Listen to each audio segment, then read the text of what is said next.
¿Cómo están? Qué gusto de nueva cuenta con otra transmisión y obviamente con un tema que va acorde con tristemente cualquier podría ser cualquier temporada, sin embargo hoy en día está en boca de todo el mundo este tema de ser o de estar sufriendo en duelo, las añoranzas, el duelo, la tristeza y todo lo que nos acompaña cuando sufrimos la pérdida de un ser querido. Y la verdad es que esta ocasión sí nos da un poquito de tristeza y añoranza pensar en un tema tan escalofriante como lo que es un duelo o como lo que es un velorio.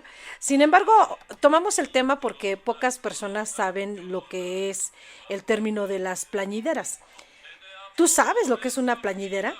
Bueno, te quiero decir que una plañidera es sin duda un término que no podríamos fácilmente familiarizarlo porque no compete a esta época, a esta nuestra reciente vida. Hoy en día tenemos a los tanatólogos que nos ayudan de alguna forma cuando la muerte es técnicamente anunciada, cuando se trata de una fase terminal en algún ser querido, pues tenemos la oportunidad de acudir a ellos y ellos pueden canalizar el dolor, el duelo y la pena de una persona cuando está por recibir la triste pérdida de un ser querido. Y entonces cuando llegan esas situaciones de duelo, pues ya no hay tanto llanto, o cuando inclusive llega el momento del velorio, ya no hay tanta tristeza.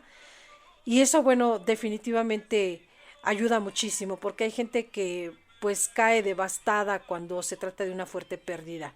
No se diga si es una pérdida no anunciada, cuando no hay una fase terminal y cuando la muerte llega y nos toma por muy desprevenidos, entonces pues ahí sí definitivamente las palabras no hay y no fungen como aliento.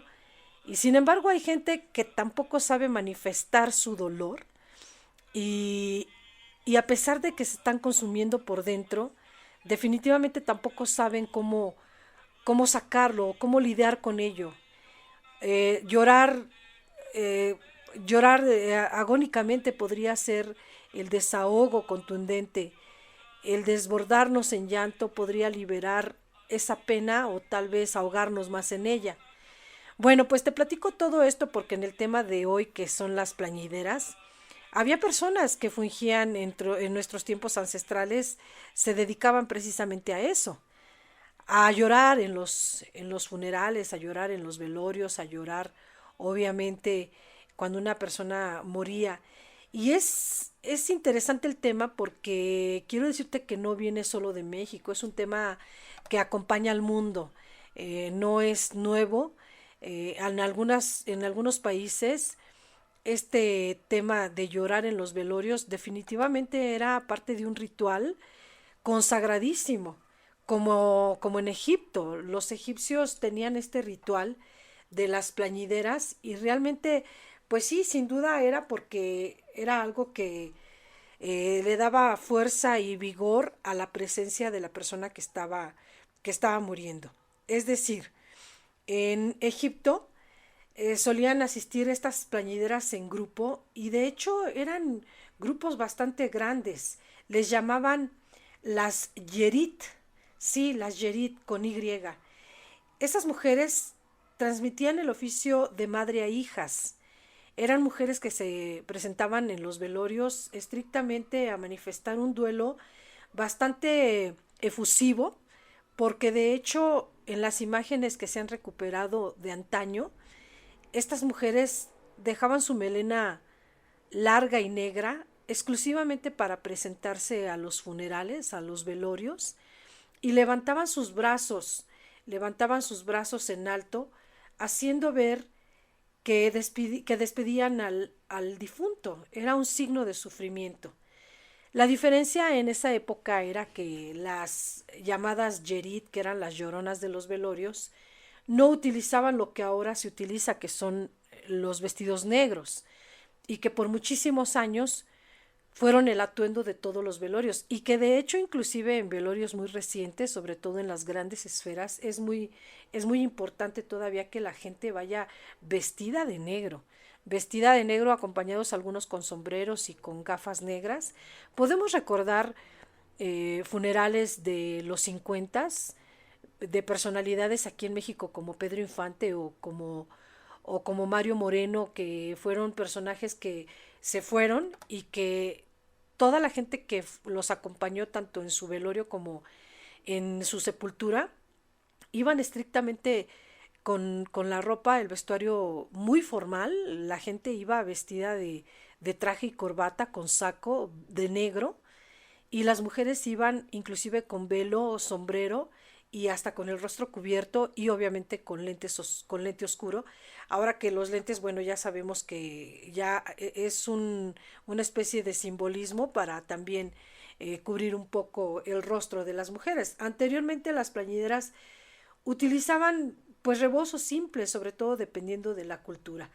Pero bueno, nos quedamos en que al final de cuentas en Egipto fueron las primeras que existieron o de las que se puede hablar de la historia, pero también podemos hablar del mundo antiguo, de las plañideras que se manifestaron en Grecia, por ejemplo, en la cultura, en la cultura de los grecos, de los griegos, eran mencionadas como las coéforas de Esquilo y se manifestaban en una tragedia describiéndolas como mujeres de los velos negros. Ahí es donde se empieza a imponer un poco el uso del velo, aunque si nos remontamos a nuestros más antiguos tiempos, a nuestros más ancestrales tiempos, podemos hablar de la misma presencia de estas mujeres que lloraban, pues ya inclusive en el templo propio de la muerte de Jesucristo. Sí, y mencionar, ¿por qué no?, a la propia Magdalena, que fue la llorandera más destacada de todos los tiempos, y ahora que todo el mundo menciona que lloraba como Magdalena, y lloro como Magdalena porque inclusive se cita que en esa época, en estas lamentaciones, se utilizaba de hecho sí el atuendo negro. Tanto en la religión judía como en la religión cristiana se comparten estos elementos, se comparte un ritual, porque el libro bíblico lo menciona. El libro de Jeremías menciona el uso de lloronas como medio de intercesión entre Yahvé e Israel. En el Nuevo Testamento muestra la imagen de mujeres con luto intenso tras la muerte del propio Jesús, principalmente, ya te lo decía, con la imagen y la figura de Magdalena. En cuanto al Islam, durante la España musulmana se empleó el uso de plañideras como símbolo del estatus. Las plañideras en sí mismas fueron asociadas a la locura, desafortunadamente estigmatizadas porque la religión en el Islam así lo ha marcado. Definitivamente es una tradición que últimamente pues se ha perdido. Tenemos que mencionar en nuestra cultura ancestral que Mictlán siempre ha sido para los mexicanos, para los aztecas, para la cultura náhuatl. El Mictlán es el inframundo. Se creía que el llanto acompañaba a los difuntos en su viaje a Mictlán, por lo cual se le puede considerar como un medio de comunicación. Además, la cultura mexica entendió que el llanto es un valor muy positivo, ya que sin duda era para ellos el medio para superar situaciones pues hasta políticas, digamos, mantener vínculos tras la separación y fortalecer los espíritus. ¿Qué sucedía ahí? Que mientras más lloronas iban al funeral, al velorio del acaecido, más importante era el personaje que había o que estaba por partir. Así es, las lamentaciones en el mundo semítico, el uso de las lamentatrices, como le llaman así, fue censurado en la Edad Media. La principal razón era porque el lamento para los difuntos representaba una oposición al dogma cristiano en ese entonces y obviamente le impedía la resurrección a la vida eterna. En fin, pero podemos citar tantas y tantas cosas relacionadas con ellas, con las lloranderas, con las rezanderas. Lo que sí vale mucho mencionar es que aquí en México sí existen las plañideras mexicanas.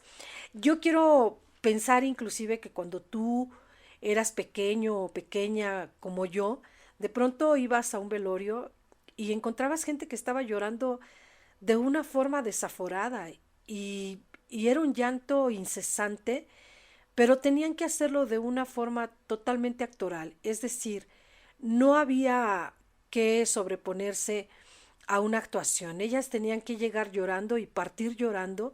Algunas lo hacían a alarido total y algunas lo tenían que hacer a forma contagiosa. Es decir, una de las funciones más importantes de estas lloranderas o plañideras es que tienen el motivo principal de contagiar la pena a las personas que están alrededor de los deudos, es decir, todas las personas que están presentes en un velorio tienen que sufrir porque se está tratando no de cualquier cita, sino de una partida del alma que se está desprendiendo del cuerpo y de lo que podríamos platicar más tarde si nos remontamos a que después viene el novenario, que es una tradición mexicana. Pero lo que sí es importante mencionar es que tienen que tener ciertas habilidades, algunas de ellas lo heredaron a sus hijas, pero la función principal de todas estas es contagiarlo a la gente, a los deudos presentes, y además hacer que la partida de esa alma que está por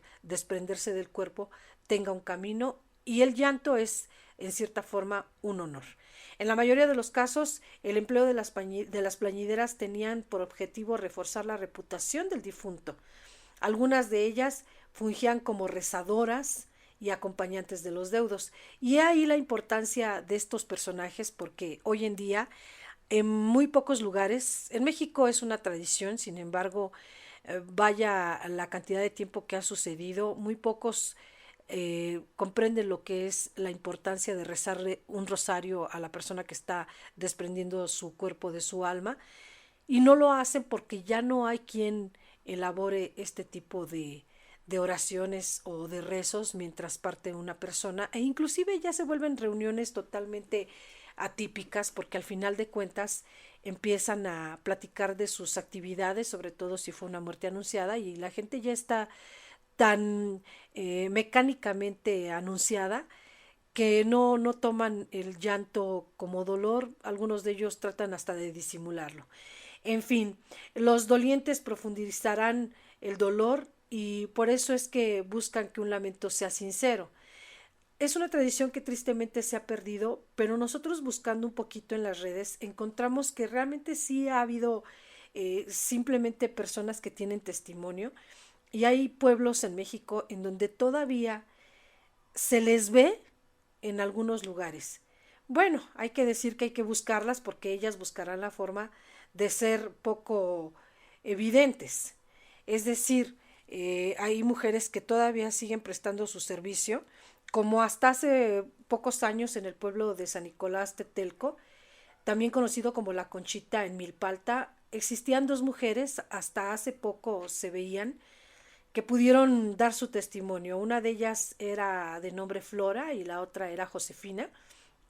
Ellas acudían a los velorios para llorar y para rezar. Pocas veces conocían ellas al difunto, pero la presencia de ambas era muy indispensable ya para todo el pueblo.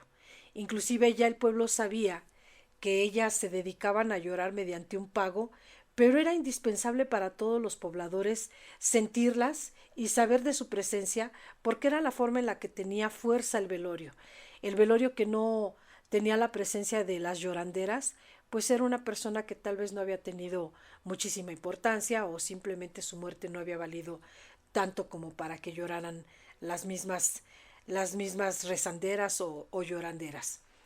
En fin, pues al final de cuentas tienen que mostrar dramatismo.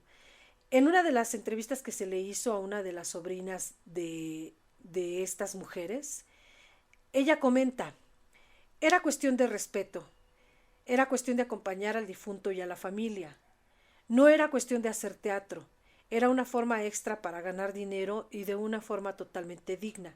Mi tía hacía costura y le gustaba ir a la iglesia, ella se hacía cargo de sus papás. Ser la Magdalena en los velorios le permitía llevar pan y comida a la mesa. Así lo dice el testimonio de esta chica de nombre Elisa, que es sobrina de una de estas mujeres. Habla también de un hombre de nombre el señor Roque, que tenía 19 años cuando su papá falleció. Esto sucede en 1957. La familia vivía en Clavería, delegación de Azcapotzalco, y el testimonio de su tía de Elisa, una de estas lloranderas, recuerda que tuvo la sensación de entrar a la iglesia, a la misa de su papá, y escuchó el desconsuelo de esas mujeres desconocidas. Entonces había más plañideras en México. Ella reconoce que para cuando su papá murió, obviamente las plañideras eran grupos, no eran 2 o 3, eran a veces 10 o más, que llegaban y se dispersaban en el velorio y le daban cuerpo y figura a la partida de un ser querido. Escucharlas, dice, imponía mucho. Se sentía bien pensar que tanta gente le lloraba a mi papá. Pensaba que eran amigos de la familia. Yo llegué a creer que eran conocidas, pero cuando entré a la iglesia y vi que eran mujeres que no conocíamos, me hubiera gustado que vieras la cara de las mujeres que no las conocían, extrañadas. La cara de mi mamá de pensar que podrían ser viudas que había tenido por otro lado. No sabíamos que mi tío las había contratado hasta que él nos lo hizo ver. Y de ahí surge la idea de dedicarme a eso. Hace todavía algunas décadas las plañideras existían y eran mujeres piadosas que se ocupaban solamente por 20 o 30 pesos de rezarle a los deudos, de reconfortarlos. A veces por 20 o 30 o 40 pesos iban inclusive al entierro después del velorio. Solo las contrataban quienes tenían dinero y tenía que ser 2 o 3 mujeres que lloraran para que se escuchara fuerte. Pero a veces, dependiendo de la cantidad de gente que se encuentre en un funeral o en un velorio, pues se necesitan hasta 10 o 20 más y algunas llorarán sin ni siquiera hacer algún ruido. Así es una literatura que aborda a ella de sentir que es una forma de rezar para que la gente llegue al cielo. Y eso yo lo digo a título personal, que cuando vas a un velorio y no hay dolor y alguien no da una muestra definitiva de pena, pues bueno, pues no se siente que la partida de esa persona esté causando pena. Además de que se cree que las lágrimas ayudan a que el alma pueda ser guiada y llegar al cielo. En algunos lugares inclusive llegaron a guardar las lágrimas, estas plañideras llegaban a guardar las lágrimas en frascos o en pañuelos y las aventaban al propio sepulcro, es decir, a la fosa donde iba a ser sepultado el ser querido, porque era una forma de darle un duelo y de que esas perlas hechas lágrimas pudieran guiarlo a su nuevo lugar. Y bueno, pues estas plañideras o rezanderas estaban preparadas, según dicen, hasta para el evangelio. En la cantidad que llegaron a cobrar, que era de 100 a 200 pesos, pues realmente es muy poco para todo lo que podían ellas desahogar en esas dinámicas que por rezos hacen que cualquier persona sienta tranquilidad, sienta el socorro y sienta el confort que necesita. Y te mencionaba yo esta situación del novenario porque al final de cuentas muchas de ellas podrían también sumarse a los novenarios, aunque ya no de forma tan constante porque en los novenarios habría que ser más discretos, pero sin embargo en México sí existe esa tradición de las plañideras en los novenarios. No es llorar a cántaros, ni gritar, ni lamentarse, se trata simplemente de vestir de negro, llevar un velo y un rostro afligido. Las magdalenas o plañideras o como les llamen en otros lados tienen un oficio fúnebre, pero en esas tradiciones obviamente se vale decir que es una tradición que ya se ha perdido. Y bueno, pues los novenarios siguen siendo una tradición para los mexicanos y para la gente que no nos está eh, conociendo en México, que nunca ha venido, para la gente que nos está escuchando en algún otro lado del mundo. Aquí en México el novenario es muy importante porque son los 9 días que podría utilizar el alma para llevarse sus recuerdos, y entre las supersticiones que existen tantas como pensar que una persona se va y tiene que reconocer que ha muerto e inclusive recoger sus pasos. Hay cosas así que acompañan las tradiciones en México. Y bueno, pues este es el tema que nos acompaña el día de hoy, las rezanderas o las plañideras, que francamente es un ritual, es una tradición en el mundo. Y con esto yo te dejo y te invito a que pues me sigas en las redes. Muchísimas gracias. Bye bye.